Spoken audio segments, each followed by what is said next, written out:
ফাতেমার নামের বিচার। বিষ্ণুই বললেন, ও হাসান, আমার মেয়ে ফাতেমার আবার কি বিচার, কি অপরাধ আমার ফাতেমার? আর আগে একটা বিচার করে দেন বিচার। আপনি তো আহকামুল হাকিমিন, সব চাইতে বড় বিচারকের সব চাইতে বড় নবী, ইনসাফ ওয়ালা নবী। আপনার কাছে বিচার দিয়ে কেউ কোনোদিন বিচারে ঠকে নাই, ঠিক কি না? আপনি একটা বিচার করেন। বিষ্ণুই বললেন, কিসের বিচার? হাসান বলে, নানাজি, আপনার মেয়ের নামের বিচার, ফাতেমার নামের বিচার। বিষ্ণুই বললেন, ও হাসান, আমার মেয়ে ফাতেমার আবার কি বিচার, কি অপরাধ আমার ফাতেমার? বিশ্বনবী মসজিদে নববীতে জোহরের নামাজ পড়ে হাসান হুসাইনকে দেখতে গেলেন। যে দেখে ফাতেমা রান্না করে। আসলে কি রান্না করে? চুলার মধ্যে পাতিল দিয়ে পানি গরম করে আর হাসান হুসাইনকে বুঝ দেয়, ঠিক কিনা? বিশ্বনবীর পায়ের আওয়াজ শুনে ঘুমন্ত হাসান আর হুসাইন জেগে গেল। দৌড়ে এসে নানাজিকে ঝাপটে ধরে ডেকে বলে, নানাজি, গতকাল কেন দেখতে আসলেন না? আজকে দুপুর হয়ে গেল, বিকেল হয়ে যাচ্ছে, এখন বুঝি আপনি দেখতে আসার সময় হলো? বিশ্বনবী বললেন, হাসান হুসাইন, এই তো এইমাত্র জোহরের নামাজ পড়ে আসলাম, তোমাদের খোঁজ খবর নিতে এসেছি। হাসান আর হুসাইন বলল, কি খোঁজ খবর নিবেন? খোঁজ খবর নেওয়ার আগে একটা বিচার করে দেন বিচার। আপনি তো আহকামুল হাকিমিন, সব চাইতে বড় বিচারকের সব চাইতে বড় নবী, ইনসাফ ওয়ালা নবী। আপনার কাছে বিচার দিয়ে কেউ কোনোদিন বিচারে ঠকে নাই, ঠিক কি না? আপনি একটা বিচার করেন। বিষ্ণুই বললেন, কিসের বিচার? হাসান বলে, নানাজি, আপনার মেয়ের নামের বিচার, ফাতেমার নামের বিচার। বিষ্ণুই বললেন, ও হাসান, আমার মেয়ে ফাতেমার আবার কি বিচার, কি অপরাধ আমার ফাতেমার? হাসান হুসাইন চোখের পানি ছেড়ে দিয়ে ডেকে বলে, নানাজি, আপনার মেয়ে আমাদেরকে খাবার দেয় না কেন? খাবার দেয় না কেন? বিচার দিলাম, গতকাল সারাদিন বলেছে রাত্রিবেলা খাবার দিবে, রাতে খাবার দেয় নাই। আমাদেরকে বলেছে তোমরা ঘুমিয়ে যাও, আমি রান্না করি, সকালে দিব। ঘুমায় গেলাম, সকালবেলায় খাবার চাইলাম, আপনার মেয়ে ফাতেমা তখন আমাদেরকে খাবার দেয় না। দাদা, আমরা ছোট্ট দুইটা মানুষ ক্ষুধার জ্বালায় বেহুশ হয়ে যাই, আর সহ্য করতে পারি না, আপনার মেয়ে খাবার দেয় না। দুপুর হয়ে গেল, দুইজনে কান্নাকাটি করি, আপনার মেয়ে এখন পর্যন্ত আমাদেরকে খাবার দেয় নাই। আমরা দুজন তো আর সহ্য করতে পারি না, কেন আপনার মেয়ে আমাদের সাথে এমন করে? আপনার কাছে বিচার দিলাম, আপনি বিচার করেন। বিশ্বনবী আর কি বিচার করবেন? ধা ধা করে বিশ্বনবী চোখের পানিগুলো ছাড়েন, হুসাইনকে জড়িয়ে ধরলেন, হাসানকে জড়িয়ে ধরলেন, ডেকে বললেন, হাসান রে, কাছে আয়। বিশ্বনবী শাম দেশের জুব্বা পরতেন, শাম দেশের জুব্বাটা উপরের দিকে উঠালেন, হাসান রে দেখালেন, এই তো দেখ, তোর নানার পেটের মধ্যে 3টা পাথর বাঁধা। একদিন না খেয়ে থাকার কারণে তোদের পেটে এত জ্বালা, এত কষ্ট। আমি বিশ্বনবীর পেটে গত 3 দিন যাবত কোনো দানা পানি পড়ে নাই। আমি বিশ্বনবী তো না খেয়ে আছি রে হাসান, আমি তো 3 দিন না খেয়ে আছি, আমার পেটেও তো কিছু নাই। নানাও কাঁদলেন, নাতিও কাঁদলেন, পুরো পৃথিবীও কাঁদলো, ঠিক না? ওই কঠিন ক্ষুধার দিন, ওই কঠিন দুর্ভিক্ষের দিন বিশ্বনবী যদি তার স্পেশাল দোয়াটা করতেন, জান্নাত থেকে জিব্রাইলকে দিয়ে খাবারের বস্তা পাঠিয়ে দিত কে? ওই দিন বিশ্বনবী দোয়াটা করে নাই। আমার জন্য, আপনার জন্য, আমাদের জন্য দোয়াটা এখনো আসরাডাই। হাজার ব্যথা বেদনার পরে ফিরে আসনি তুমি আপন ঘরে, দিনের আলো তুমি ছড়িয়ে দিতে চলে গেলে মদিনায় মক্কা ছেড়ে। হে রাসূল, তোমাকে ভুলি আমি কেমন করে? হে রাসূল, তোমাকে ভুলি আমি কেমন করে? খেয়ে না খেয়ে দিন প্রচারের কাজে নিজেকে দিয়েছ বিলিয়ে, তায়েফের কাফিরেরা চিনল না সে আলো, দুষ্ট ছেলেদের পিছু দিল লেলিয়ে। পাথরের আঘাতে ক্ষত বিক্ষত হয়ে সারা শরীর থেকে রক্ত ঝরে। হে রাসূল, তোমাকে ভুলি আমি কেমন করে? হে রাসূল, তোমাকে ভুলি আমি কেমন করে। পড়েন আল্লাহু আকবার। কি দিল দরিয়া নবী ছিল, নিজের বিপদের কথা ভুলে গিয়ে, নাতির বিপদের কথা ভুলে গিয়ে, ফ্যামিলির কথা ভুলে গিয়ে উম্মতের জন্য কেঁদেছে, ঠিক কি না? গোটা বিশ্বের জন্য শিক্ষা এনেছে, সভ্যতা এনেছে, আমাদেরকে ভদ্রতা শিখিয়েছে। আর ওই নবীরে গালি দেয় এরকম কিছু ব্লগার বাংলার জমিনে আছে না নাই? তারা মানুষ নাকি শয়তান? এগুলো পিতৃ পরিচয়হীন জারদ সন্তান, জোরে বলেন ঠিক কিনা? দুই জায়গায় কেউ যদি আমাদেরকে ইনসাল্ট করে আমরা সহ্য করতে পারি না। এক হচ্ছে কোরআন, কোরআনকে নিয়ে গালি দিলে আমাদের কলিজায় আগুন আসে না নাই? বিশ্বনবীরে গালি দিলে কলিজায় আগুন ধরে যায়। যদি না ধরে যায় তুমি মুমিন নও, তুমি মুনাফিক। চিল্লা এখন ঠিক কিনা? বিশ্বনবীরে গালি দিলে কলিজায় আগুন লাগে, কলিজায় আগুন লাগে মুসলমান। কার কার লাগে? দু হাত উঁচু করে আল্লাহর দেখা। লিল্লাহি তাকবীর, লিল্লাহি তাকবীর, লিল্লাহি তাকবীর। আল্লাহ আমাদের হাতগুলোকে কবুল করে নেক, আমরা পড়ি আমিন। আর জোরে পড়েন আমিন। এজন্য বিশ্বনবীর সুন্নাহ আমাদের আসল সম্বল। বিশ্বনবী যে শিক্ষা আমাদের কাছে রেখে গিয়েছেন সেটাই সম্বল, ঠিক কিনা? বিশ্বনবীর আগের গুনাহ মাফ, পরের গুনাহ মাফ। তারপরেও তিনি আল্লাহর কাছে যখন দোয়া করতেন, ছোট্ট বাচ্চার মতো হাউ মাউ করে কেঁদে দোয়া করতেন। আমরা করি? আমাদের কান্না আসেই না। এত পাষাণ আমাদের হৃদয়, এত আধুনিকতার মধ্য দিয়ে আমরা সময় কাটাচ্ছি। সোশ্যাল মিডিয়ার ভেতরে আমাদের এত সময় দেয়া হয়। এই সোশ্যাল মিডিয়া আমাদেরকে ঘুমাতে দেয় না, আমাদেরকে স্বাভাবিকভাবে চলতে দেয় না, আমাদের অন্তরটাকে নরম হতে দেয় না, ঠিক কি না? আমাদের কান্না আসে না, আমাদের হৃদয় পাষাণ হয়ে গেছে, আমাদের হৃদয় নরম হয় না। অন্যের দুঃখে আমরা দুঃখ পাই না, অন্যের দুঃখে যারা দুঃখ পায় না তারা মানুষ হতে পারে না, ঠিক কি না? ছাগলের পেট থেকে বেরোলে ওইটারে আমরা বলি ছাগল, গরুর পেট থেকে বেরোলে আমরা ডাকি গরু, মুরগির পেট থেকে বেরোলেই সেটা মুরগি হয়ে যায়। কিন্তু মানুষের পেট থেকে বেরোলে সেটা মানুষ হয় না, ওইটারে মানুষ বানাতে হয়, ঠিক কি না? এই দুনিয়া এখন তো আর সেই দুনিয়া নাই, মানুষ নামের মানুষ আছে, দুনিয়া বোঝাই,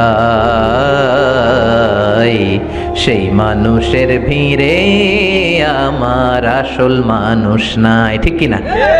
আসল মানুষের বড় অভাব। অন্যের দুঃখে কাঁদবে, অন্যের জ্বালা নিজের অন্তরেও জ্বালার সৃষ্টি করবে, সেই মানুষ আর নাই, ঠিক কি না? বিশ্বনবীর আগের গুনাহ নাই, পরের গুনাহ নাই, তারপরেও মুনাজাতে হাউমাউ করে কাঁদতেন। তিনি দোয়ায় বলতেন, আল্লাহ ইন্নী আব্দু কবনু আব্দি কবনু আমাতিক নাসিয়াতি বিয়াদিক। ও আল্লাহ, আমি আপনার গোলাম, গোলামের ঘরের গোলাম, বান্দির ঘরের গোলাম। আল্লাহ আমি আপনার গোলাম, গোলামের ঘরের গোলাম, মানে আমার বাপ আব্দুল্লাহ আপনার গোলাম, আমরা গোলাম বংশের। সুবহানাল্লাহ। গোটা বিশ্বের শ্রেষ্ঠ মানুষটা নিজের গোলাম বলতে দ্বিধাবোধ করতো না, বলতো আমি আপনার গোলাম, গোলামের ঘরের গোলাম, বান্দির ঘরের গোলাম, নাসিয়াতি বিয়াদিক। আমার মাথার চুলের ঝুঁটি আপনার হাতের মুঠোয়, আমার চুলের ঝুঁটি আপনার হাতের মুঠোয়, গোলামের মতো যেখানেই টানবেন আমি ওখানেই যাব। আল্লাহু আকবার। এই ছিল বিশ্বনবীর বিনয়। নিজেকে গোলাম বলতে স্বাচ্ছন্দ্য বোধ করতেন, কোনোদিন জীবনে অহংকার করেন নাই। কোনোদিন বিশ্বনবী কারোর সাথে মুসাফা করতে যে নিজে আগে হাত টানেন নাই, যতক্ষণ না ওই লোকটা তার হাত টেনে নিয়েছে। সুবহানাল্লাহ। আর বিশ্বনবীর হাত ছিল আলিয়ানু মিনাদ দিবাজ, রেশমের কাপড়ের চেয়েও নরম। সিল্ক চিনেন? সিল্ক, সিল্কের কাপড়ের চেয়ে বিশ্বনবীর হাত ছিল নরম। এই নরম হাত মুসাফার মধ্যে যে একবার পাইতো কেউ ছাড়তে চাইতো না, ধরেই রাখতো। আর বিশ্বনবী নরম হৃদয়ের নবী, কেউ যদি না ছাড়ে বিশ্বনবীও ছাড়তেন না। সুবহানাল্লাহ। ওই নবী মুনাজাতে কাঁদতেন। এজন্য ভাইরা এই কথা বললেন না আল্লাহ আমার দোয়া শোনে না, আপনি দোয়ার মতো দোয়া করেন নাই, এজন্য শোনে নাই, ঠিক কি না? দোয়া কবুল হওয়ার রহস্য হচ্ছে চোখের পানি। বিশ্বনবী বললেন দুইটা চোখের পানি আল্লাহর কাছে সব চাইতে সেরা। এক হলো জিহাদের ময়দানে রক্তের ফোঁটা, দ্বিতীয় হলো আল্লাহর ভয়ে মোনাজাতের মধ্যে চোখ থেকে বেয়ে বেয়ে পড়া পানির ফোঁটা। আবার বিশ্বনবী বললেন অনুশোচনার চোখের পানি, চোখ দিয়ে নাকের ডগা বেয়ে বেয়ে জমিনে পড়ার আগে ওই দোয়াটা কবুল করে নেয় কে? এজন্য চাওয়ার সময় নিজের ছোট করেন, বলবেন আল্লাহ আমি আপনার গোলাম, গোলামের ঘরের গোলাম, বান্দির ঘরের গোলাম, আমার চাইতে ক্ষুদ্র ছোট কেউ নাই। এমন কোন গুনাহ নাই আমি করি নাই, তুমি ছাড়া আমারে পার করার কেউ নাই, ঠিক কিনা? এরকম দোয়ার মধ্যে নিজেরে ছোট করে দেন, আপনার দোয়া কবুল করবে কে? এজন্য সব সময় চাইবে একজনের কাছে, তিনি কে? একদল আছে বা এক শ্রেণীর লোক আছে, রোগে যখন পড়ে তখন আল্লাহরে ডাকে, রোগ ভালো হয়ে যায় আল্লাহরে ভুলে যায়, আছে না নাই? নির্বাচনের আগে আল্লাহরে ডাকে, নির্বাচন শেষ আল্লাহরে ভুলে যায়, আছে না নাই? সমস্যায় পড়েছে আল্লাহরে ডাকে, সমস্যা নাই আল্লাহরে ভুলে যায়, আছে না নাই? এমন করা যাবে না, সব সময় ডাকবেন। তবে রব্বুল আলামিন বলেন স্পেশাল কিছু সময় আছে, ওই সময় দোয়া করলে দোয়া কবুল করে নেয় কে? তাহাজ্জুদের সময় দোয়া করবেন। ওয়া মিনাল লাইলি ফাতাহাজ্জাদ বিহি নাফিলাতান লাকা আসা আন ইয়াবআসাকা রাব্বুকা মাকামাম মাহমুদা। তাহাজ্জুদের নামাজ পড়লে আপনার মর্যাদা বাড়ায় দিবে কে? আল্লাহ। এখন হুজুর আমরা তো ফজরই পড়ি না, তাহাজ্জুদ কখন পড়মু? তাহাজ্জুদ তো তাদের যারা ফজর পড়ে, ঠিক কি না? ফজরই তো পড়ে না, তাহাজ্জুদ কখন? ফজরের সময় মসজিদের বেহাল দশা। ফজরের সময় যত মসজিদে নামাজ পড়লাম খালি মুরব্বি চাচাদেরকে পাওয়া যায়, ইয়াং ছেলেরা নাই। ফজরের নামাজ মুরব্বিদের জন্য নয়, ফজরের নামাজ তোমাদের মতো ইয়াংস্টার যারা আছো তাদের জন্য, ঠিক কি না? ওয়াদা করো সূর্যপুরের মসজিদগুলোতে যুবকরা যে ফজরের নামাজে মসজিদ ভরে দিবা, রাজি আছো? রাজি আছো যুবকেরা? এই যৌবন বয়সের ইবাদত আল্লাহর কাছে সবচাইতে প্রিয়। খেয়াল করে বোঝার চেষ্টা করো, যুবক বয়সে যদি গভর্নমেন্ট সার্ভিস করো, বার্ধক্যে উপনীত হলে পেনশন আছে না নাই? অনুরূপ ভাবে যুবক বয়সে যদি ইবাদত করো, বার্ধক্য অবস্থায় ইবাদত করতে না পারলেও পেনশনের হিসাবে তোমার আমলনামায় সওয়াব দিয়ে দিবে কে?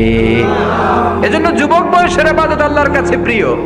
মসজিদ তখন ধরে যখন আর কাজ করার সুযোগ নাই, মসজিদে তখন যায় যখন কেউ চাকরিতে নেয় না, মসজিদে তখন যায় যখন ঘরের কেউ তার সাথে কথা বলতে চায় না, মানে বয়স হয়ে গেছে 70, তখন দাড়ি রাখে, যখন শেভ করতে গেলে হয় গাল কাটবে নয় ব্লেড ভাঙবে, ঠিক না? এজন্য যুবক বয়সে মসজিদে যাও, এখন তোমাদের রক্ত গরম, যা চাও তোমরা তাই করতে পারো। যেই মুরব্বী বাবাদের দাড়িগুলো পাকা হয়ে গিয়েছে তারাও তোমাদের মতো ওই বয়সটা পার করে এসেছে, ঠিক কি না? দুদিনের দুনিয়া, অল্প কয়েকটা বছরের ব্যবধানেই তোমার চুল পাকতে শুরু করবে, তোমার এই রক্ত গরম শরীরটাও ঠান্ডা হয়ে যাবে, তোমার আশেপাশে আর কেউ ঘুরবে না, কেউ তোমারে ডাকবে না, কেউ তোমারে গুনবে না, চিল্লায় বলেন ঠিক কি না?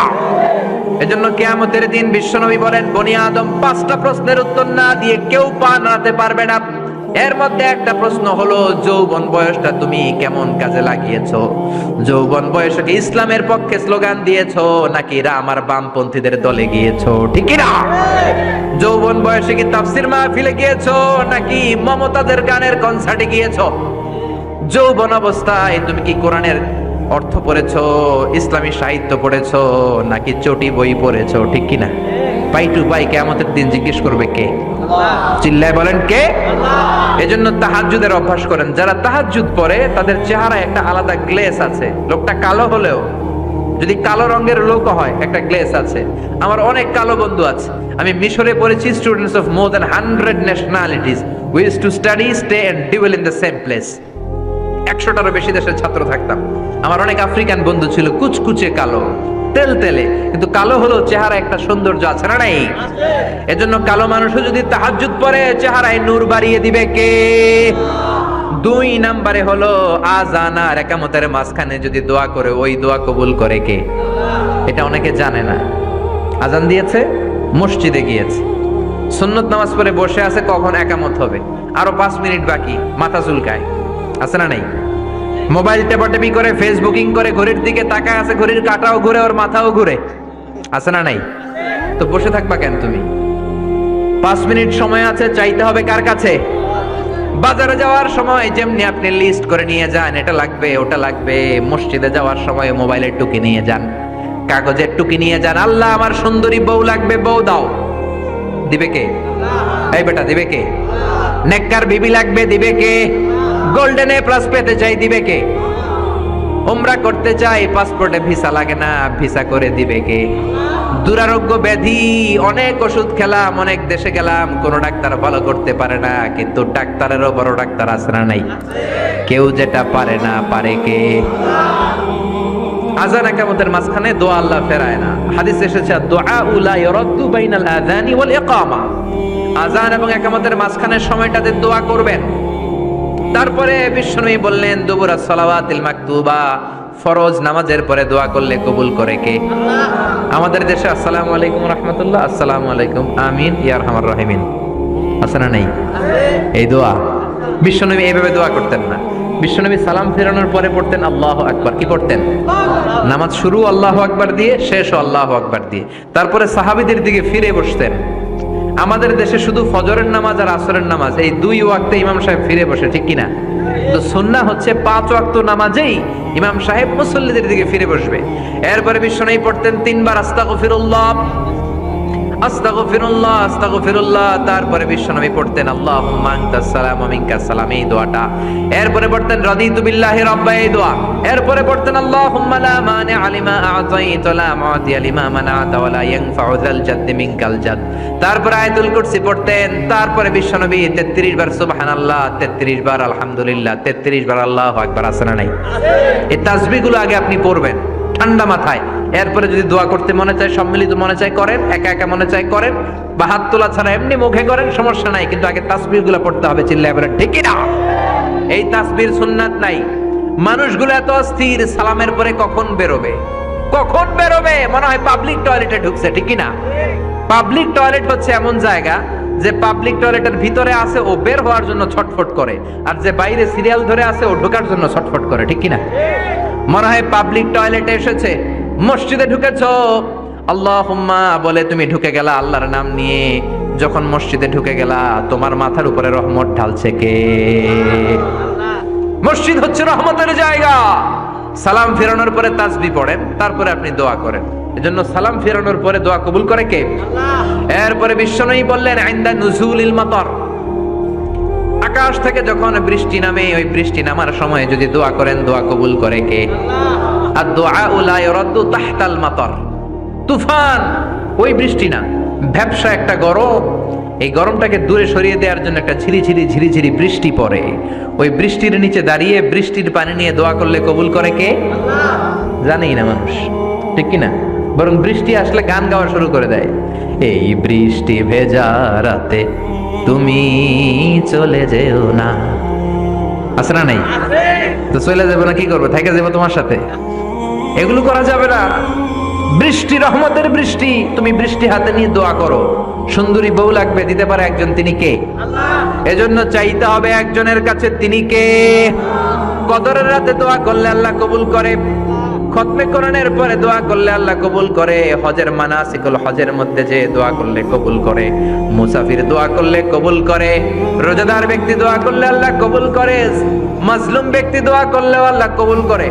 এজন্য বিশ্বনবী বলেছেন ইত্তাকু দাওয়াতাল মাজলুম, মাজলুমের বদদোয়ারে ভয় করো, ফাইন্না লাইসা বাইনাহু ওয়া বাইনাল্লাহি হিজাব, তার আর তার আল্লাহর মাঝে কোনো পর্দা থাকে না। মাজলুম দোয়া করলেই কবুল, সুবহানাল্লাহ। এরপরে স্পেশাল দোয়া হলো মা বাবার দোয়া। এই দোয়া কোনোদিন ফিরে না, সুবহানাল্লাহ পড়েন। রাজি আছেন মা বাবার কাছে দোয়া চাইতে? রাজি আছেন তো? কোন ঘর আছে যে ঝগড়া হয় না?